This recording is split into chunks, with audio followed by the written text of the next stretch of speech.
Sure. Thank you so much. Madam coffee. Thank you.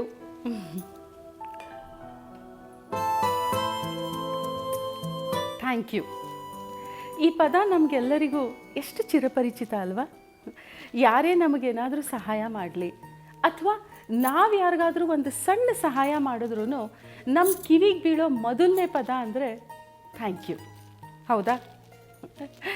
ಅಮ್ಮ ಅವಳು ನಮ್ಮನ್ನು 9 ತಿಂಗಳು ಹೊತ್ತು ಹೆತ್ತು ತುಂಬ ಕಷ್ಟಪಟ್ಟು ಬೆಳೆಸ್ತಾಳೆ.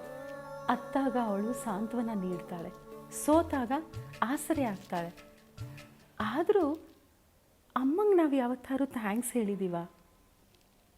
ಇಲ್ಲ ಅಲ್ವಾ?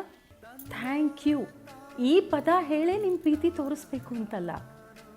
ನಿಮ್ಮ ಥ್ಯಾಂಕ್ಸ್ನ ಒಂದು ಪ್ರೀತಿಯಿಂದ ನೋಡೋದ್ರಿಂದ ಆಗಲಿ ಅಥವಾ ಒಂದು ಅಪ್ಪುಗೆಯಿಂದ ಆಗಲಿ, ಒಂದು ಸ್ಮೈಲಿಂದ ಆಗಲಿ, ಒಂದು ಸಣ್ಣ ಗಿಫ್ಟ್ ಕೊಡೋದ್ರಿಂದ ಆಗಲಿ ಎಷ್ಟು ರೀತಿಲಿ ನೀವು ಥ್ಯಾಂಕ್ಸ್ ಹೇಳ್ಬೋದಲ್ವಾ?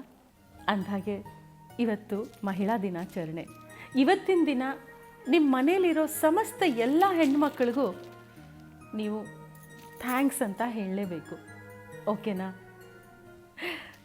ಬೈ ದಿ ವೇ, ಇಷ್ಟೊತ್ತು ನನ್ನ ಮಾತು ಕೇಳಿದ್ದಕ್ಕೆ ನಿಮಗೆ ಥ್ಯಾಂಕ್ ಯು.